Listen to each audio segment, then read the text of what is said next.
Kita kepingin langsung mempraktekkan. Ayo mulai dari membuka dan yang lainnya. Bukan kita buka khusus. Siapa? Ayo. Pakai celana kan? Ya.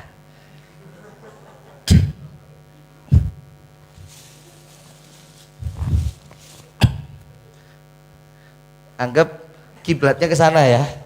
Sehingga kepala taruh di sini ya. Nah, ayo. Enak, bisa diatur sendiri.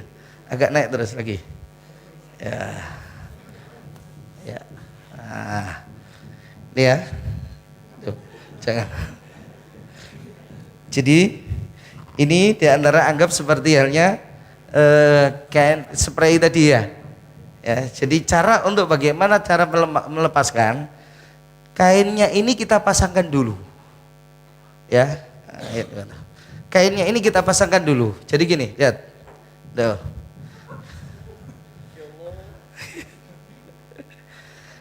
Kita melepas seluruh pakaian itu dari balik kain.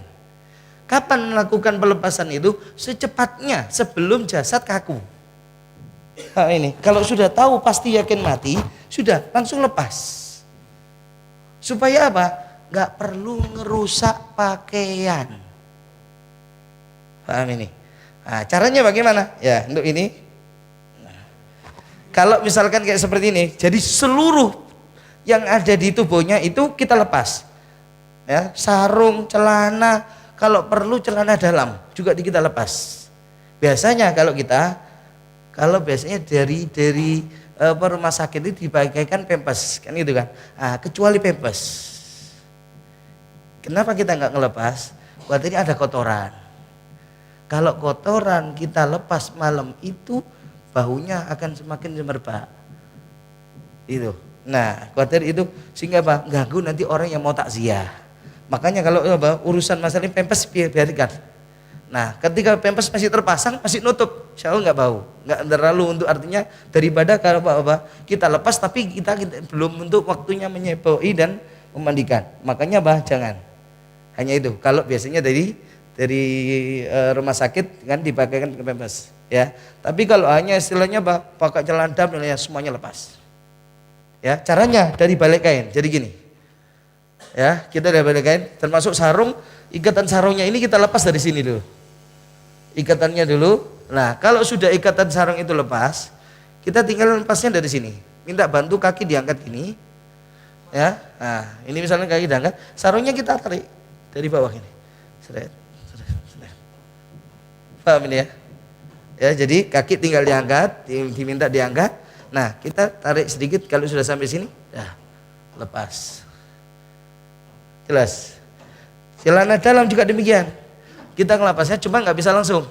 Karena itu satu persatu. Dari sisi ini ganti dari sisi ini. Sampai kalau sudah di bawah lutut kita bisa langsung tarik bersama ini. Paham ya? Nah, untuk kaos juga demikian. Jadi kita pakai ini termasuk kalau pakai baju koko atau kita lepaskan seperti saat hidup. Makanya jangan ini ditunggu kalau sudah kaku. Lakukan langsung. Ya, karena itu langsung ketika sudah mati langsung secepatnya kita lepas. Paham ya?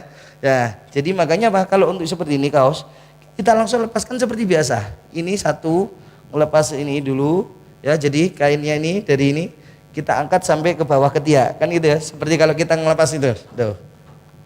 Nah. Ya. Kalau kita kan ngelepas kaos kan gitu, kaos dalam itu.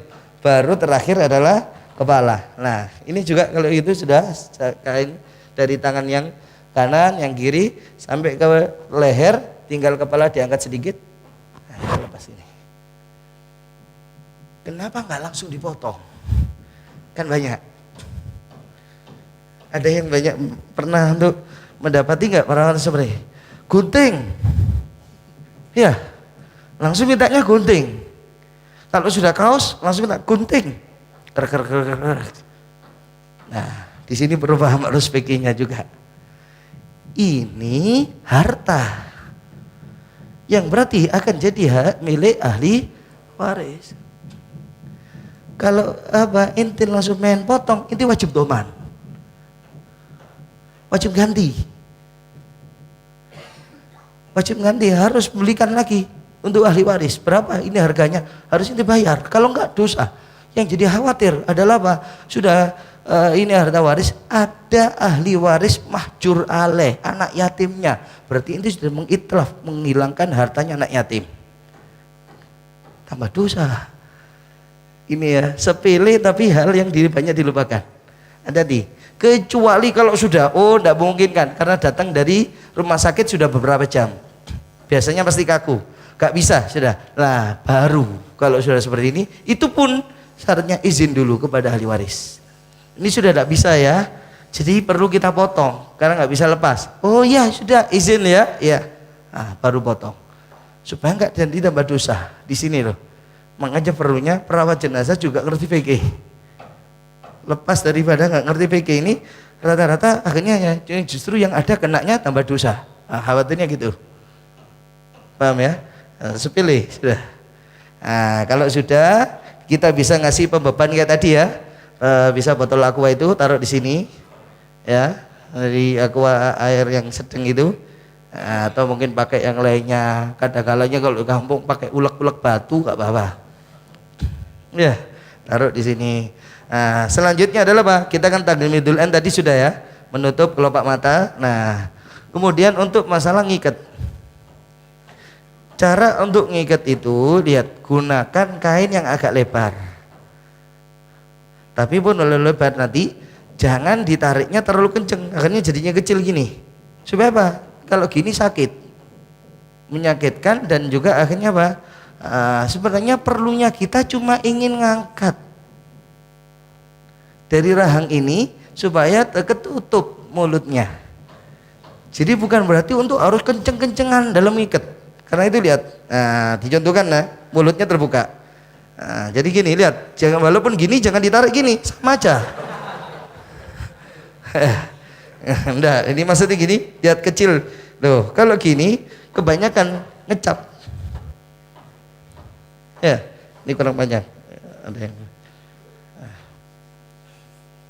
ya. Tuh, jadi pakainya apa? Lihat gini. Buat lebar. Tuh. Jadi cukup untuk ini, dan ikatnya pun nggak perlu terlalu kenceng. Yang penting ini terus ketutup, gitu loh, paham ya? Ya ini terus tutup, tinggal diikat.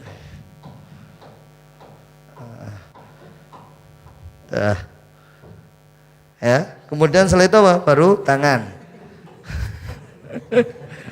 Tangan itu sebenarnya cukup dengan ngikat sebenarnya di antara 2 jempol kalau bisa.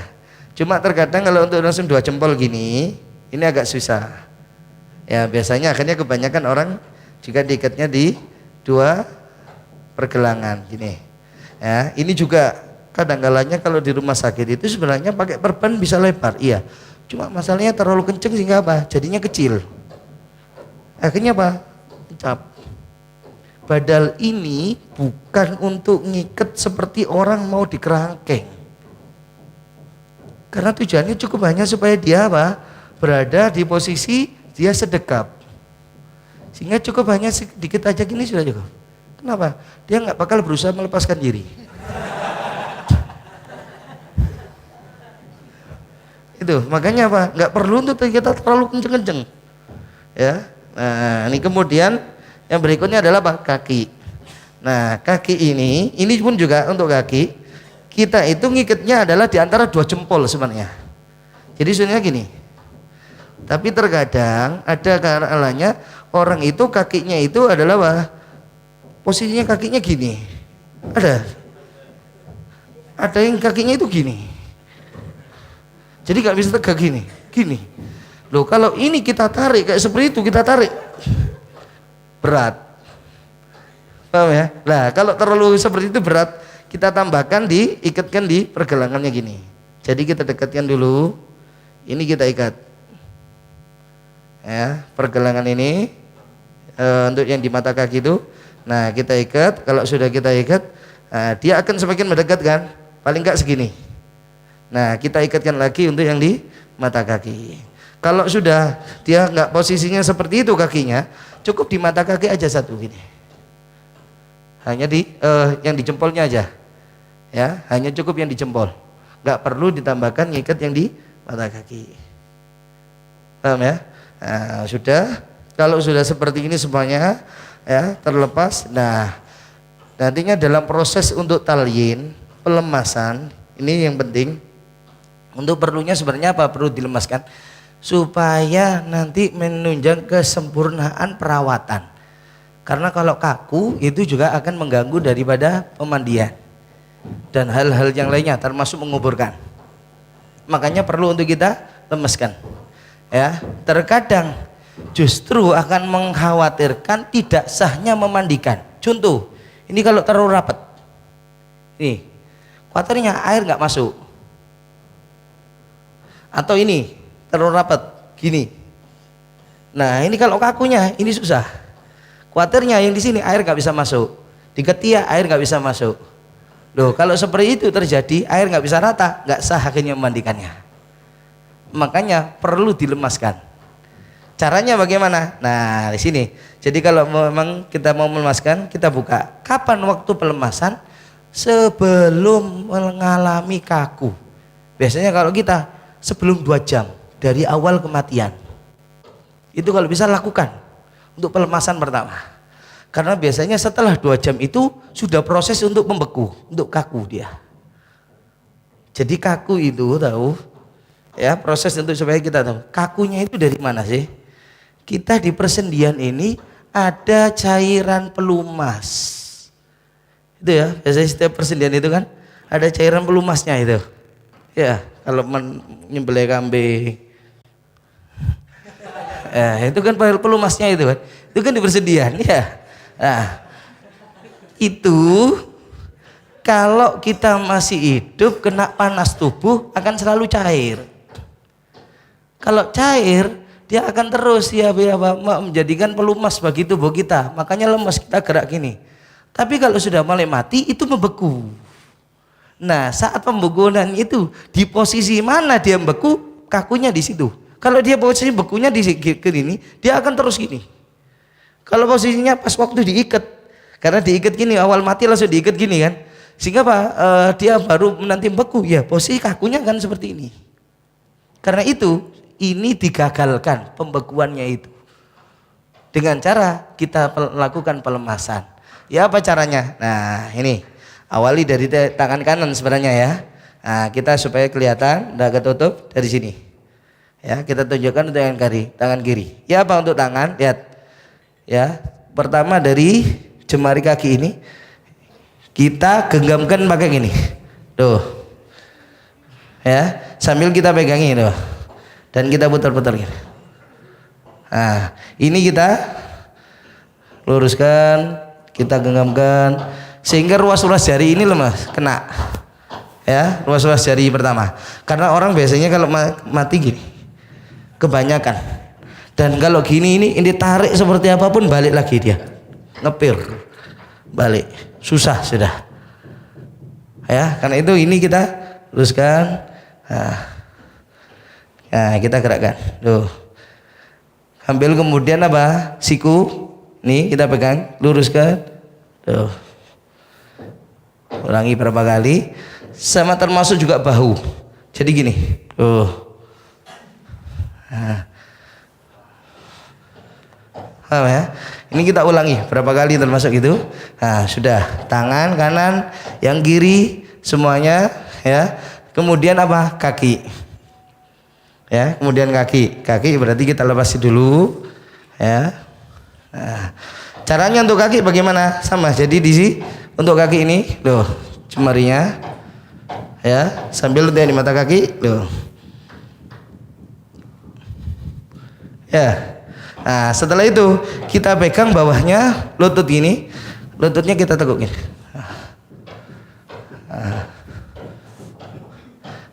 Sekalian kalau sudah berapa kali untuk yang di pinggul jadi gini. Ya kita tahan tuh. Jadi kena semuanya. Jadi di bagian mata kaki, lutut sama pinggul, kanan kiri. Ya, kemudian apa? Setelahnya kita setengah dudukkan, jadi gini, supaya punggungnya juga lemas. Nah, Ya. Nah, berapa kali ini kita lakukan? Ini kalau sudah sama punggung itu satu. Ya, kita ulang berapa kali gini-gini tadi, berapa gerak berapa kali itu sudah lengkap. Satu ini itu sekali. Dan ini kalau bisa ulangi 2 kali seperti ini. Artinya apa? Lakukan 2 kali. Itu sudah cukup. Dengan jeda juga sama. Kalau bisa sebelum 2 jam. Jadi sebab di 2 jam pertama lakukan yang pertama. Selanjutnya apa? Setelah itu mungkin sejam lagi atau maksimal 2 jam lagi lakukan lagi. Seperti tadi. Ya, kalaupun itu sampai besok dirawat tetap lemes. Kita sudah mempraktikkan seperti ini berapa kali. Nah, biasanya kalau sekali masih kaku. Tapi kakunya kalau sudah pernah dilemeskan lebih mudah untuk kita lemeskan kembali. Walaupun kaku loh. Jadi saat ini ada kaku. Tadi malam sudah kita lemeskan. Tapi ini kok ada kaku. Berapa kali? Biasanya 1. Ada kaku. Oh ya, walaupun kaku tapi masih lebih gampang. Loh, biasanya kita tarik gini, gampang. Dia akan kembali seperti lemes lagi ketika malamnya sudah pernah dilemeskan.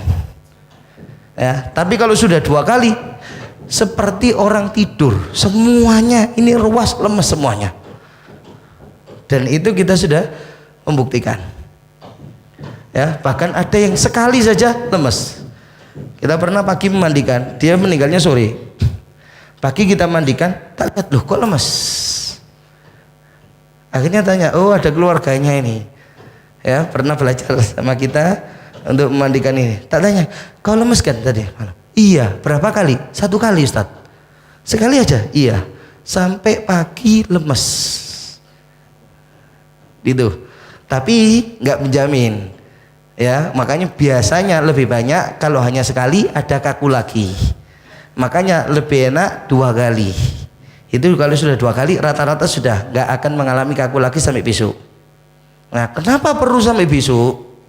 Nah, karena pada itu kita tahu waktu kita memandikan itu kapan? Kita memandikan mayit itu mendekati waktu mau disolati. Jangan terlalu jauh. Kebanyakan ada di kampung itu awal langsung mati langsung dimandikan, tapi ini rata-rata karena salah persepsi, salah pemahamannya mereka. Kenapa? Nah, ada yang kesalahan pemahaman gini, memahami bahwasanya orang kalau mau belum dimandikan itu belum boleh untuk di ngaji Yasin dan ditahlili. Itu banyak. Makanya sehingga Pak, ketika mereka itu mati misalnya mendapati malam, nah langsung malam itu juga langsung dimandikan, padahal disolatinya masih besok pagi atau besok siang bahkan. Gitu loh. Nah, ketika kita tanya kenapa? Ya supaya bisa di ngaji Yasin, padahal tidak demikian. Kalau hanya untuk ngaji Yasin dan tahlil, nggak perlu harus dimandikan, karena yang nggak boleh kecuali dengan dimandikan adalah untuk disolati saja. Itu baru disyaratkan harus dimandikan, kan itu ya. Kalau hanya ngaji Yasin, khatam Quran nggak apa-apa walaupun belum dimandikan. Paham ini ya? Lah kenapa kok kita waktunya mendekati untuk waktu mensolati, ringan dan juga takhfif supaya apa? Meminimalisir dari kemungkinan keluar lagi najis. Itu yang kita rata-rata karena kita dapati orang kalau memandikannya malam, pagi itu sudah bau kotoran. Jadi masalah kalau kena kafan berarti pagi saat mau disolati nggak sah solatnya. Kenapa? Najis. Sehingga wajib disolati, disucikan lagi. Lah masalahnya kalau kena kafan ganti kafan, kalau nggak disucikan kafannya tambah repot, 2 kali kerja. Makanya kenapa kita biasanya mendekati untuk waktu mensolat. Kenapa? Kita masih menjamin untuk suci. Nah, rata-rata biasanya kita tarik jeda waktu 3 atau 4 jam. Lebih enak 4 jam sebelum waktu disolati. Jadi kalau anda disuruh mandikan, tanya dulu, disolati jam berapa? Jenazah dibawa ke masjid jam berapa? Oh, jam 10. Nah, maka jam 6 itu lakukan atau maksimal jam 7 pagi itu mulai mandikan. Ya, jam 7 pagi mulai mandikan. Ya, ini masalahnya kalau pagi lah itu pagi dibawa ini ya berarti nanti harus subuh juga mandikan. Kita pernah jam 12 malam mandikan, jam 3 baru selesai, dan itu tidak kita kafani, masih hanya kita mandikan 3 jam, jam 12 malam, jam 3 sebelum subuh. Nah, itu belum kita kafani karena khawatir, karena besok masih mau disolatinya, besok malam itu perlu hanya disolati, ada orang mau solati, sehingga kita pulang dari tempat situ hampir setengah jam ke rumah ya, terus kemudian jam 6 mana janji jam 6 mana balik lagi ke sini. Jadi kita nyampe rumah setengah 4, jam 6 Anda sudah, sebelum jam 6 Anda sudah berangkat ke situ untuk mengkafani. Waktu itu pernah terjadi demikian ya. Kenapa harus kita mau untuk seperti itu? Orang tua kita sendiri ya. Kalau sudah mikir orang tua kita sendiri, kita nggak akan untuk merasa berat berkorban ya. Mau seperti apapun capeknya kita enak mau untuk ya.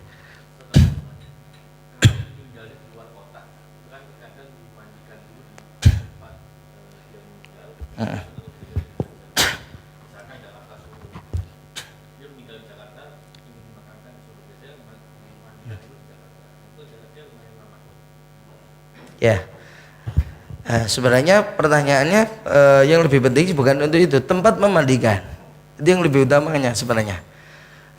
Tempat memandikan dan merawat jenazah itu di mana? Di tempat meninggalnya itu sebenarnya harusnya seperti itu. Jadi kalau meninggal di Jakarta, wajibnya sebenarnya adalah apa? Dimandikan di Jakarta. Karena yang menjadi kewajiban itu di tempat orang-orang yang mana dia meninggal di mana, ya orang itu yang wajib untuk mandikan, yang kena khitab. Yang kena khitab itu kena kewajiban memandikan itu apa? Di orang-orang di daerah sekitar daripada tempat orang itu meninggal di mana. Kalau orang Solo meninggal di Jakarta, orang Jakarta yang wajib. Karena itu sebenarnya nggak boleh dibawa ke Solo sebelum dimandikan di Jakarta. Kalau dibawa ke Solo sebelum dimandikan, orang Jakarta dosa. Kena dosanya orang Jakarta. Gitu loh. Paham ini ya? Kena dosanya. Nah, itu banyak sering terjadi. Ya, kadang-kadangnya dirawat di rumah sakit di luar kota, meninggal di rumah sakit, langsung bawa pulang. Lah itu kan? Ya, sini Karanganyar sebenarnya luar sudah. Ya. Nah, kalau dibawa misalkan apa? Meninggal di Solo, orang Karanganyar dibawa ke Karanganyar, itu sebenarnya sudah keluar. Orang apa? Orang Solonya berdosa. Artinya itu. Harusnya apa? Dimandikan dulu di Solo baru dibawa pulang ke Karanganyar. Sebenarnya demikian. Ya, tapi apa? Akhirnya kita pun banyak terjadi hal yang demikian. Di Pasuruan pun banyak. Ya, orang rumah sakitnya Pasuruan karena kurang mumpuni sehingga banyak dirawatnya biasanya apa? Antara Malang Surabaya. Meninggal di situ langsung main bawa pulang ke Pasuruan. Wah, ini bagaimana, kasihan orang Malangnya, kasihan orang Surabayanya. Nah, akhirnya untung waktu ini kita menemukan ada fatwanya Habib Abdul Qadir Ar-Rawish. Habib Abdul Qadir Ar-Rawish As-Segaf. Beliau teman belajarnya sama Habib Abdul Qadir bin Ahmad. Ya, teman belajarnya Habib Abdul Qadir bin Ahmad. Ada 3 sebenarnya yang sama Habib Ali Al-Habsyi, sama-sama diberikan nama Abdul Qadir. Di antara Habib Abdul Qadir bin Ahmad, Habib Abdul Qadir Ar-Rawish ini, ada lagi satu, cuma lupa Abdul Qadir siapa yang satunya ini. Nah, ini untuk apa? Supaya tabarukan dengan Abdul Qadir Al-Jilani, supaya mendapatkan apa halnya Habib Abdul Qadir, Syekh Abdul Qadir Al-Jilani semuanya. Itu Habib Ali Al-Habsyi semuanya yang memberikan nama, 3-tiganya itu. Ya, kan Habib Qadir bin Ahmad mendapati 2 tahun Habib Ali Al-Habsyi. Jadi pas lahir yang ngasih nama Habib Ali Al-Habsyi. Nah, pernah Habib Qadir bin Ahmad ngomong ke Sayyid Muhammad bin Ali Al-Maliki, "Ya Sayyid, hadza Abdul Qadir Ar-Rawish al-fiqhu inda iltahama bidami wa lahmi." Ilmu fikih sudah mendarah daging pada dia. Oleh dia alama dalam khususnya dalam fikih. Nah, beliau untung di fatwanya itu yang kita jadikan pegangan sampai sekarang. Ketika sering terjadi hal-hal yang demikian ini, ya, itu yang kita jadikan pegangan. Nah, apa? Beliau mengatakan di antara apa? Yang terhitab itu bukan hanya orang yang ada di daerah sekitar saat meninggal, tapi juga orang daerah lain yang ikut hadir saat meninggal, termasuk keluarga. Nah, itu enak. Nah, biasanya ada dari keluarganya. Kalau kita mau dipindahkan gitu, kita tanya, ada nggak yang saat mati ikut dari keluarganya, anaknya mungkin yang nunggui saat meninggal, waktu meninggalnya? Oh, ada. Siapa anaknya? Iya. Gak apa-apa kalau mau pindah, anaknya harus ikut mandikan. Anaknya harus ikut mandikan.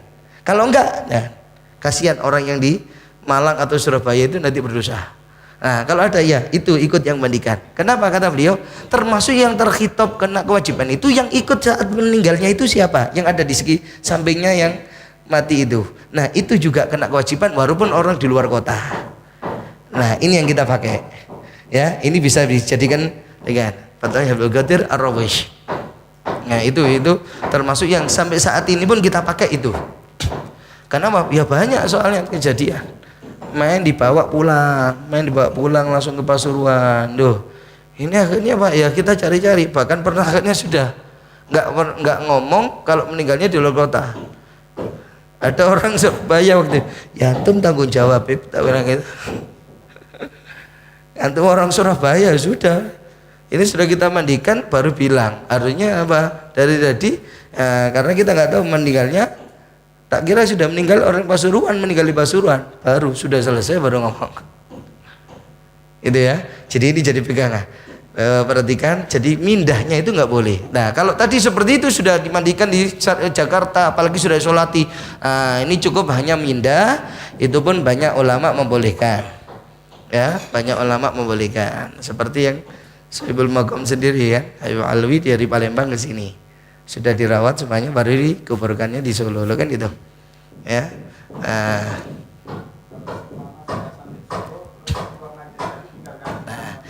itu bagaimana kita sucikan kembali dengan cara mengganti kafannya rata-rata. Kalau bukan kotoran, masalahnya kalau kotoran biasanya kalau kita mendapati bukan kotoran, apa? Keluar cairan.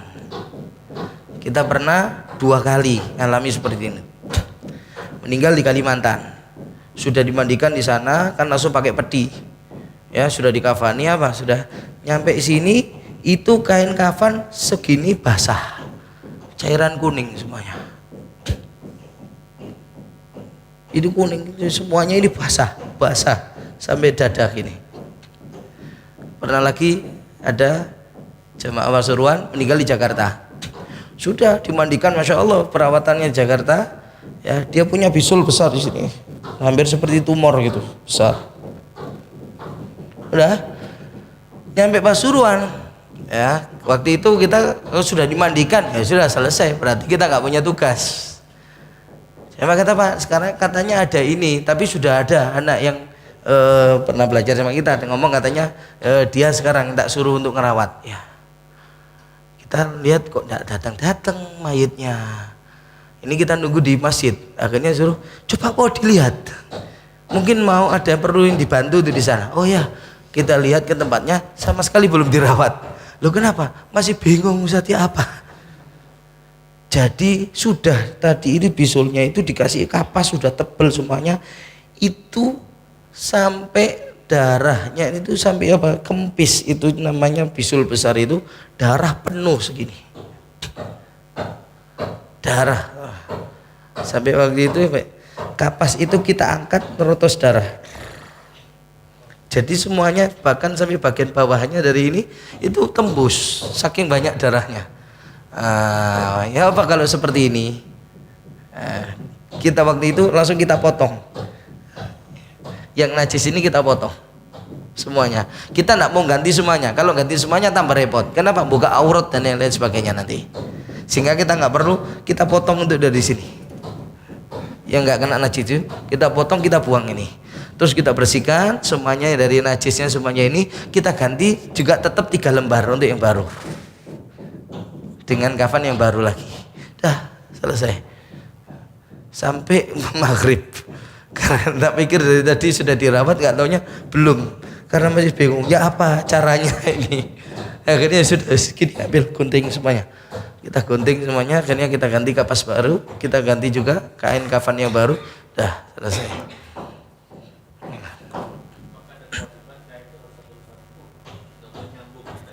Nah itu nanti sebenarnya itu pembahasan di kafan aja ya. Dah selesai ya. Nah, ini sampai nanti ketika prosesi untuk memandikan ya. Nah, sekarang masuk kepada prosesi memandikan. Nah dalam prosesi memandikan itu yang perlu nanti kita persiapkan adalah peralatannya. Pertama peralatan mandikan gini, kita juga di Pasuruan pakai yang seperti ini. Cuma kalau mau kita untuk lebih ini lagi, ini kurang bantalannya, ini kurang banyak. Bahkan kalau perlu supaya bantalan ini agak dipaskan ke sini sehingga nggak gampang gerak, sehingga seret. Nah, perlunya apa? Kalau mungkin di jarak dari 10 cm, 10 cm, 10 cm. Supaya apa? Nah, kadang-kadang ini gerak, loh kayak gini. Ini sering gerak. Sehingga ketika kadang-kadangnya apa? Ada kalanya terlalu gerak ngumpul ke sini sehingga apa? Punggungnya masuk gini atau bagian pantatnya masuk, sehingga apa? Susah untuk kita perlu betulkan lagi. Kadang-kadangnya apa? Angkat, betulkan lagi gini. Nah, itu sering berapa kali. Akhirnya kita kalau apa di Pasuruan ini tambahi lagi.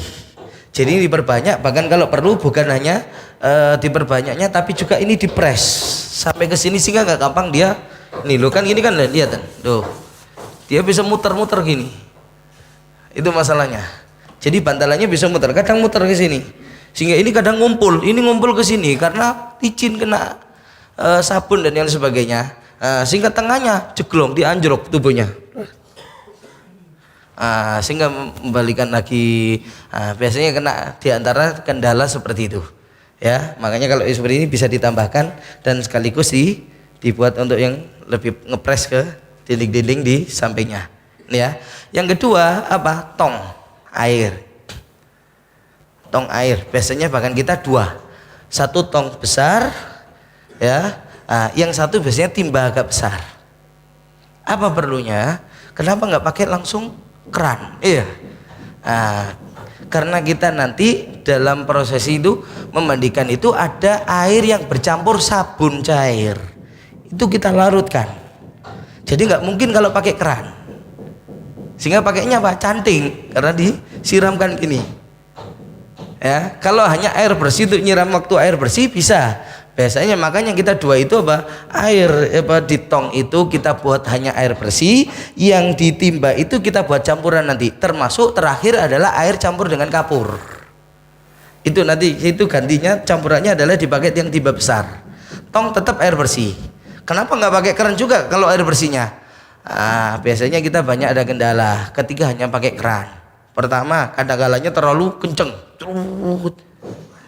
menyakitkan. Ya. Kadang-kadang sebaliknya gak keluar. Kenapa? Keran yang di dalam dibuka. Ada keran pakai untuk masak juga sehingga apa? Wah, gak keluar. Kadang terus ngagetkan, tiba-tiba lalu kenceng karena saya tutup drot, ya itu. Sehingga apa? Gak bisa untuk konsisten. Makanya apa? Lebih tepat untuk pakai canting. Kita lebih bisa memperkirakan perlu kenceng atau tidaknya. Kita bisa menggunakan pakai canting. Itu lebih enak. Ya, makanya biasanya kita nggak pakai keran. Keran tetap terus jalan untuk ngisi, iya. Tapi kita tetap menggunakannya untuk nyiramnya hanya pakai canting. Itu, ya. Kemudian diantaranya ada lagi apa?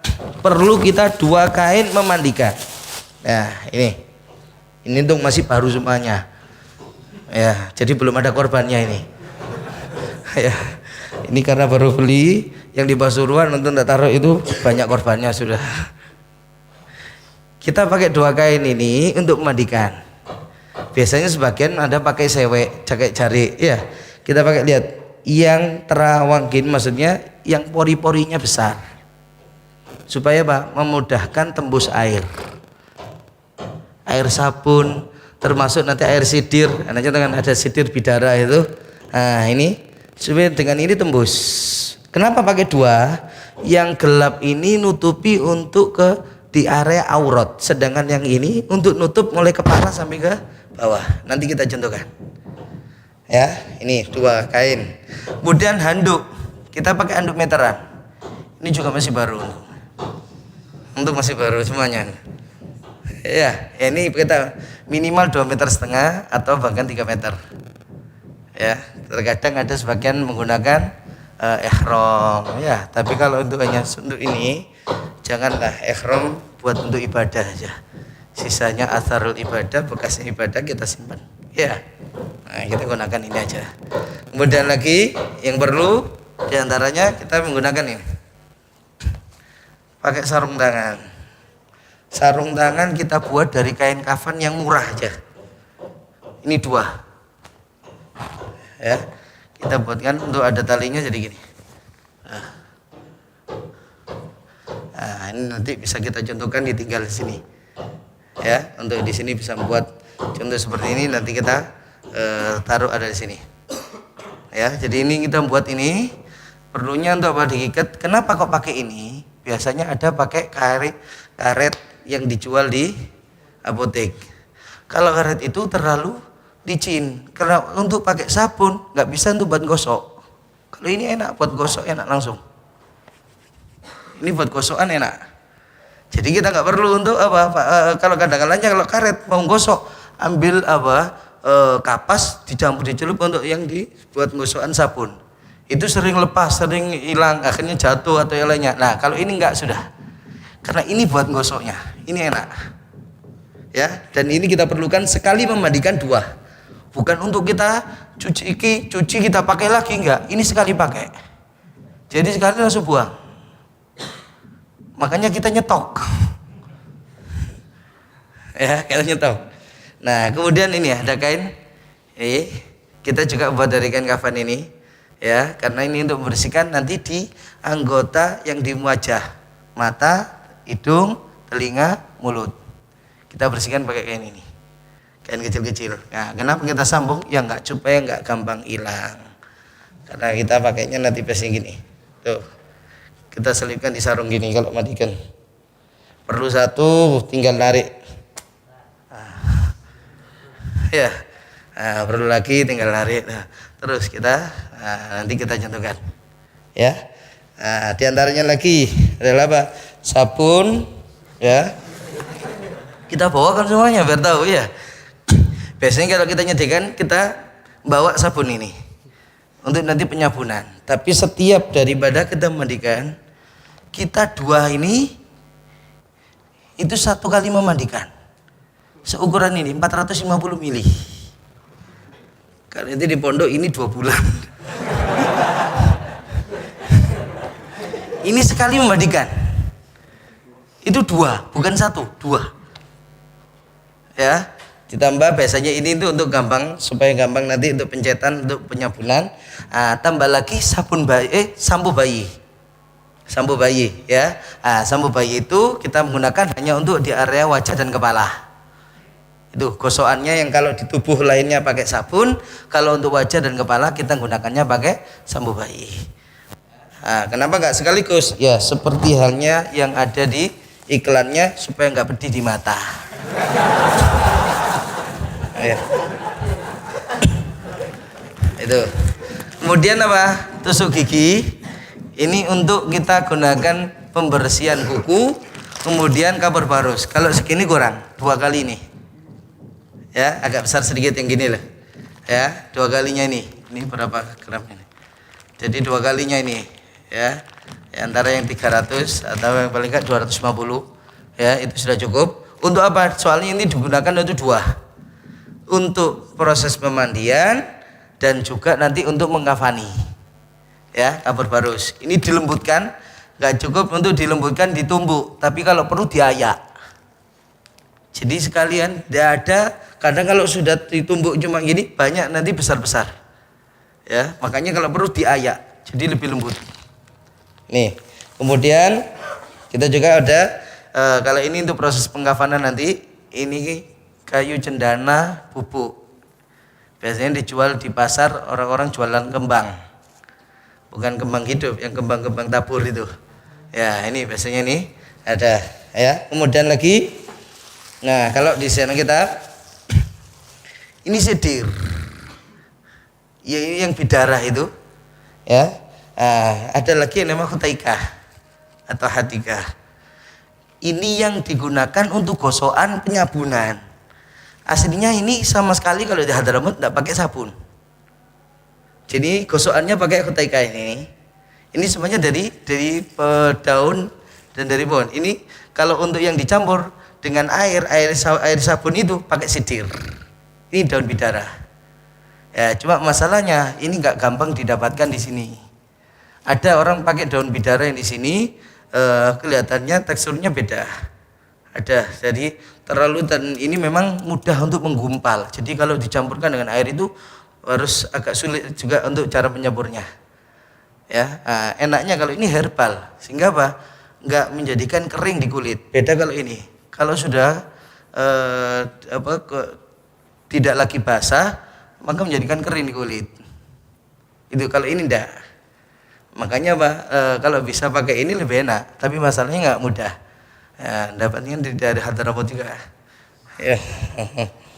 Nah ini ya contohnya yang kita perlukan untuk proses tadi mandikan, dan juga nanti pastinya adalah kafan, dan juga untuk kapas. Kita kapas itu bisa untuk kapas ini karena nanti penggunaan kapas itu untuk proses pengkafanan, dan sedikit untuk daripada di saat diperlukan nanti untuk waktu memandikan. Ya, kita kapas itu ini kebanyakan, ini sekilo, separuhnya ini. Kapas gulung yang seperti ini. Bahkan kalau perlu yang mereknya ini juga. Bukan karena apa? Ya, makanya sebelum itu bukan karena apa? Kita sudah banyak memilah, teksturnya kurang kuat. Yang lebih bagus yang ini. Ya, yang warnanya pokoknya hijau pupus seperti ini sudah. Hijau muda ini. Ya, kalau mereknya One Made. Itu 500 gram setengah kilo langsung. Jangan 250 dua. Tapi 500. Kalau ini sekilo, separuhnya ini. Itu nanti seperti sejedah besar. Nah, itu sekali untuk memandikan kita perlu setengah kilo. Ya, nah ini nanti kita contohkan yang sudah dibuka. Ya. Sudah. Ini beberapa yang kita perlukan. Nah, kita sekarang mulai untuk prosesi memandikan. Nah, sekarang dalam tata cara untuk memandikan yang pertama, ketika sudah berada dan kita ingin memindahkan, lihat, kalau sudah mau memindahkan mayit, maka bagaimana? Seluruh kain ini kita langsung balutkan ke bawah. Semuanya, ya. Makanya ini kan ada agak lebar sehingga menutup sampai ke bagian bawah. Ya, dan ngangkatnya bagaimana? Lihat daripada mayitnya. Kalau sekiranya mayit itu tidak terlalu berat, maka sebenarnya lebih enak ngangkat itu dirangkul gini. Jadi ngangkatnya ngerangkul gini. Per orang ngerangkul. Tapi kalau terlalu berat, nah ngerangkul ini biasanya nggak nyampe. Orangnya terlalu besar, apalagi yang bagian sini nggak akan nyampe. Ya. Sehingga apa? Ya perlu dari dua sisi. Kalau orangnya nggak terlalu besar, cukup hanya dari satu sisi. Sisi gini semuanya misalkan, atau dari sisi sini terserah. Itu lebih enak untuk dirangkul. Kenapa dirangkul? Supaya apa? Lebih aman daripada jatuh. Karena kalau gini ini resiko. Resikonya kalau kesandung. Biasanya orang kalau tersandung itu kaget. Kagetnya kalau kaget lah. Kagetnya kalau ini, lah gini ini tersentak dia gelundung itu mayit. Nah, tapi kalau dirangkul, nah, loh, ya, masih gini. Nah, tapi kalau besar ya nggak mungkin, karena nggak mungkin kan tubuhnya besar. Berarti dari dua sisi ya kita ngangkatnya ke sini semuanya. Jadi gini nantinya, akhirnya. Tapi bareng untuk dari dua orang, ya dari dua sisi semuanya kita ngangkat bersamaan begini. Karena nggak bisa untuk merangkul. Paham ya? Nah, sudah. Sekarang kita masuk ke proses memandikan. Tim itu berapa yang kita perlukan? Tim itu sekali biasanya kita mandikan paling minimal untuk efektif mandikan 5 orang. 1 bagian ghusil yang mandikan 4 asisten. Makanya di sini kalau ada pembentukan tim, ya minimal 5 orang. Minimal. Kalau bisa lebih boleh, ya. Nah, nantinya apa? Karena ada hal-hal yang juga diperlukan di situ. Nah, termasuk yang belum di sini tadi belum tak sebutkan adalah apa? Bukhur untuk dupa. Jadi setiap memandikan mulai awal akhir ruangan itu kita wangikan, kita kasih untuk dupa. Kenapa demikian?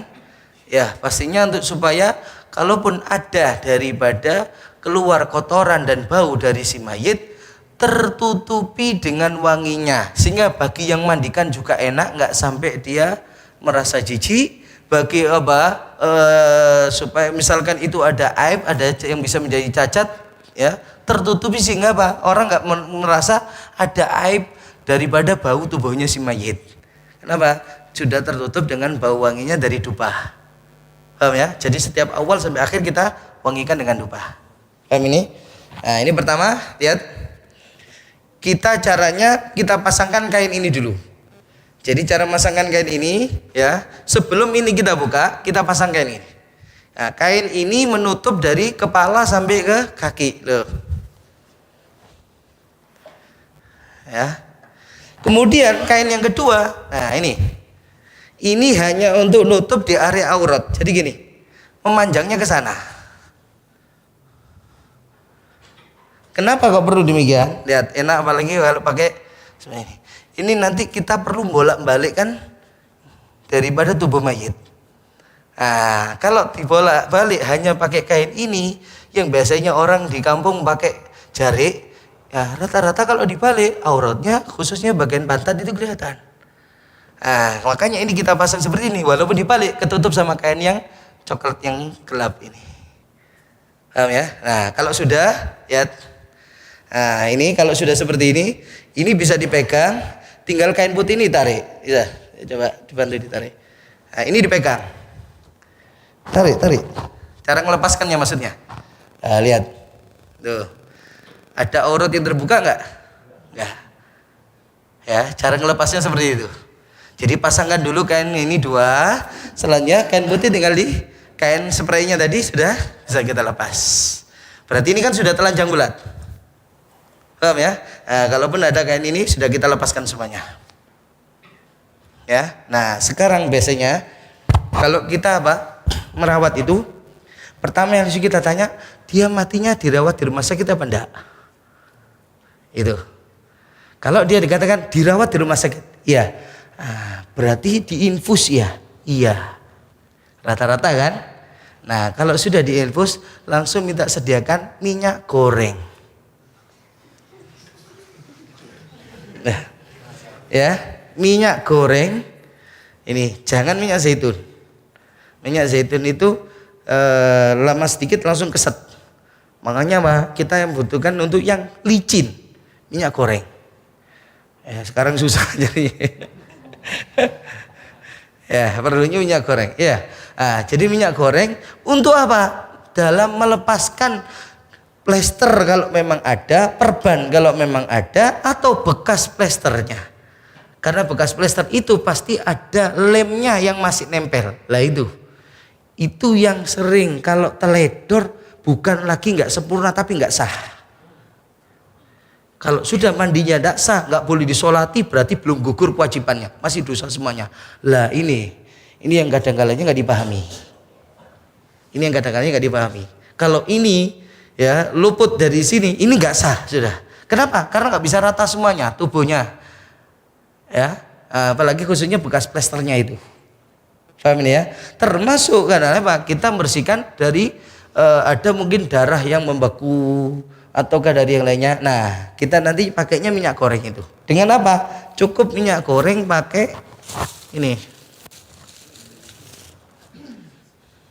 Jadi kita ngambil kapasnya dari itu sebagian. Nah, kapas ini langsung kita celupkan di minyak goreng. Ya, kita celupkan minyak goreng. Nah, biasanya misalkan tangan di sini ya ada perban atau masih plester bekas infus. Ya, nah, caranya bagaimana? Makanya bisa di dalam mangkok itu minyak goreng kita celup ini.